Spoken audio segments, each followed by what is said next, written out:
നടി ഹണി റോസിനെ അപമാനിച്ച കേസിൽ റിമാൻഡിൽ കഴിയുന്ന ബോബി ചെമ്മണ്ണൂർ ഇന്ന് ജാമ്യാപേക്ഷ നൽകും. എറണാകുളം പ്രിൻസിപ്പൽ സെഷൻസ് കോടതിയിലാണ് ജാമ്യാപേക്ഷ നൽകുന്നത്. ബോബി ചെമ്മണ്ണൂരിന്റെ ജാമ്യാപേക്ഷ സെഷൻസ് കോടതി തിങ്കളാഴ്ച പരിഗണിച്ചേക്കും. ജാമ്യാപേക്ഷ പരിഗണിക്കുന്ന ദിവസം പോലീസിനോട് കോടതി റിപ്പോർട്ട് തേടും. ബോബി ചെമ്മണ്ണൂരിനെ കസ്റ്റഡിയിൽ വിട്ടുകിട്ടാൻ വേണ്ടി എറണാകുളം സെൻട്രൽ പോലീസ് ഇന്ന് അപേക്ഷയും നൽകും. അർജുൻ മട്ടന്നൂർ ചേരുന്നു. അർജുൻ മട്ടന്നൂർ, ഇന്നലെ ബോബി ചെമ്മണ്ണൂരും അഭിഭാഷകരും പ്രതീക്ഷിച്ചിട്ടുണ്ടാവില്ല ജാമ്യം കിട്ടില്ല എന്ന്. പക്ഷേ ഇന്നലെ ജാമ്യം നിഷേധിച്ചതൊരു വലിയ ആഘാതമായി തീർന്നു. ഇന്നിപ്പോൾ ബോബി ചെമ്മണ്ണൂർ ജയിലിലാണ്, കാക്കനാട് ജയിലിൽ കിടക്കുകയാണ്. അപ്പോൾ ഇനി ജാമ്യാപേക്ഷ അടുത്ത കോടതിയിൽ മൂവ് ചെയ്യുന്നു. സമയമെടുക്കും എന്നാണ് നമ്മൾ മനസ്സിലാക്കുന്നത്. മാത്രവുമല്ല, ഹണി റോസിന്റെ രഹസ്യമൊഴി ബോബി ചെമ്മണ്ണൂരിനെ സംബന്ധിച്ച് വലിയ വെല്ലുവിളിയാണല്ലേ Arjun Mattannur? Good morning. Good morning doctor Arukumar. അതായത് ഒരു മുതിർന്ന അഭിഭാഷകനായ രാമൻപിള്ളയെ അടക്കം അണിനിർത്തിയിട്ട് പോലും അപ്രതീക്ഷിതമായൊരു തിരിച്ചടി ഉണ്ടായതിൻ്റെ ഞെട്ടലാണ് ബോബി ചെമ്മണ്ണൂരും ഒപ്പമുള്ളവരും. എന്തായാലും ഇന്നലെ മജിസ്ട്രേറ്റ് കോടതിയിൽ നിന്ന് തന്നെ ജാമ്യം ലഭിക്കും എന്നൊരു പ്രതീക്ഷയായിരുന്നു ആദ്യഘട്ടത്തിലൊക്കെ തന്നെ ഉണ്ടായിരുന്നത്. പക്ഷേ അപ്രതീക്ഷിതമായി ജാമ്യം നിഷേധിക്കുന്നു. പകരം 14 ദിവസത്തേക്ക് ജുഡീഷ്യൽ കസ്റ്റഡിയിൽ വിടുകയും ചെയ്യുന്നു. എന്തായാലും ഇന്ന് പ്രധാനമായും പ്രിൻസിപ്പൽ സെഷൻസ് കോടതിയിലേക്ക് നീങ്ങാനാണ് സാധ്യത. അവിടെ ജാമ്യ ഹർജി നൽകാനാണ് സാധ്യത. അതോടൊപ്പം തന്നെ ഒരു അസാധാരണ നീക്കം എന്ന രീതിയിൽ നേരിട്ട് ഹൈക്കോടതിയെ സമീപിക്കാനുള്ള സാഹചര്യവും ഈ ബോബി ചെമ്മണ്ണൂരിൻ്റെ അഭിഭാഷകർ നോക്കുന്നുണ്ട്. എന്ത് തന്നെ ആയാലും ഇന്ന് പ്രിൻസിപ്പൽ സെഷൻസ് കോടതിയിലോ അല്ലെങ്കിൽ ഹൈക്കോടതിയിലോ ഹർജി നൽകും എന്ന കാര്യം ഉറപ്പാണ്. അതേസമയം ഈ ജാമ്യാപേക്ഷയെ ശക്തമായി തന്നെ എതിർക്കാൻ തന്നെയാണ് പോലീസിന്റെ തീരുമാനം.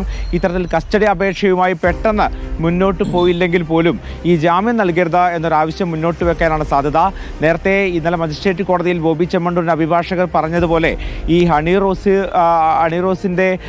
നടത്തിയ ഉദ്ഘാടനവുമായി ബന്ധപ്പെട്ട അന്നുണ്ടായ വീഡിയോ ദൃശ്യങ്ങളും അതിനുശേഷം മാധ്യമങ്ങളോട് പ്രതികരിച്ച ദൃശ്യങ്ങളും ഒക്കെ തന്നെ പരിശോധിക്കണം എന്ന് ഇന്നലെ പലതവണ മജിസ്ട്രേറ്റ് കോടതിയിൽ അഭിഭാഷകർ ആവശ്യപ്പെട്ടിരുന്നു. എന്നാൽ അത് ഈ ഘട്ടത്തിൽ വേണ്ട എന്നൊരു നിലപാടാണ് സ്വീകരിച്ചിരിക്കുന്നത്. അതേസമയം പോലീസ് പ്രധാനമായും പറയുന്നത് ഇത്തരത്തിൽ ഇതിനു മുൻപ് ഉണ്ടായിരുന്ന പല കേസുകളിലും പല പരാതികളിലും ഇത്തരത്തിൽ ഉന്നത സ്വാധീനമുള്ള ബോബി ചെമ്മണ്ണൂർ ഈ പരാതിക്കാരെ സ്വാധീനിച്ചിട്ടുണ്ട്. സമാനമായ സാഹചര്യം വീണ്ടും ഉണ്ടാകാൻ ഇടയുണ്ട്. മാത്രവുമല്ല, ഇത്തരത്തിൽ വിദേശത്തേക്ക് കടക്കാനടക്കം സാധ്യതയുണ്ട് തുടങ്ങിയ കാര്യങ്ങളാണ് പോലീസ് പറയുന്നത്. അത്തരത്തിൽ ശക്തമായി തന്നെ പോലീസ് ഈ ജാമ്യാപേക്ഷയെ എതിർക്കാനാണ് സാധ്യത. എന്തായാലും ഇന്ന് ജാമ്യാപേക്ഷ ഫയൽ ചെയ്താൽ തന്നെ എപ്പോഴായിരിക്കും ഈ ഹർജി കോടതി പരിഗണിക്കുക എന്ന കാര്യം വ്യക്തമല്ല. ഒരുപക്ഷേ തിങ്കളാഴ്ചയായിരിക്കും ഈ ഹർജി പരിഗണിക്കുക എന്ന് നമ്മൾ പ്രതീക്ഷിക്കുന്നു. ഇന്നലെ രാത്രിയോടുകൂടിയാണ് കാക്കനാട് ജില്ലാ ജയിലിലേക്ക് ബോബി ചെമ്മണ്ണൂരിനെ എത്തിച്ചത്. ഇപ്പോൾ കാക്കനാട് ജില്ലാ ജയിലിൽ തന്നെ കഴിയുകയാണ്. ഈ റിമാൻഡ് തടവുകാർക്കൊപ്പമാണ് കഴിയുന്നത്. അതുകൊണ്ട് തന്നെ ജയിൽ യൂണിഫോമിൻ്റെ ആവശ്യമൊന്നുമില്ല. അവിടെ 4-5 പേരുള്ള സെല്ലിലാണ് ബോബി ചെമ്മണ്ണൂരിനെ പാർപ്പിച്ചിരിക്കുന്നത് എന്നാണ് നമ്മൾ മനസ്സിലാക്കുന്നത്. എന്തായാലും അപ്രതീക്ഷിതമായൊരു തിരിച്ചടി ബോബി ചെമ്മണ്ണൂർ എന്ന് പറയുന്ന വ്യവസായിക്കുന്നു. ഇന്ന് വെള്ളിയാഴ്ചയാണ്. ഇന്നിപ്പോ ജാമ്യാപേക്ഷ നൽകിയാൽ ശനി ഞായർ 2 ദിവസം കോടതി അവധിയാണ്. തിങ്കളാഴ്ച മാത്രമേ കോടതി അത് പരിഗണിക്കുന്ന ദിവസം തന്നെ അത് കൊടുക്കില്ല. പിന്നെ കോടതി പോലീസിന് എന്തായാലും നോട്ടീസ് കൊടുക്കും. അപ്പോൾ പോലീസ് കാര്യങ്ങളൊക്കെ റിപ്പോർട്ടൊക്കെ കൊടുക്കണം. അപ്പോൾ അത് കഴിഞ്ഞാൽ പിന്നെ വിശദമായ വാദം കേൾക്കണം. അങ്ങനെ വന്നാൽ ഒരു 4-5 ദിവസം ഉള്ളിൽ കിടക്കേണ്ടി വരും എന്തായാലും ചുരുങ്ങിയത്, അല്ലേ അർജുൻ മട്ടന്നൂർ?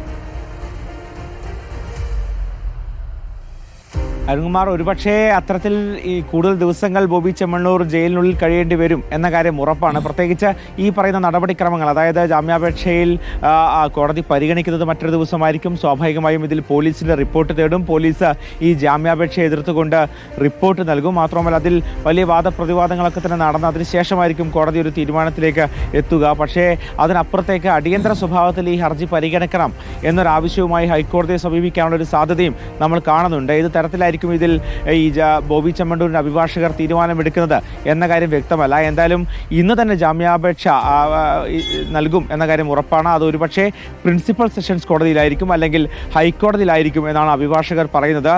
പരമാവധി സാധ്യത അത് പ്രിൻസിപ്പൽ സെഷൻസ് കോടതിയിൽ തന്നെ ആകാനാണ്. അരുൺകുമാർ.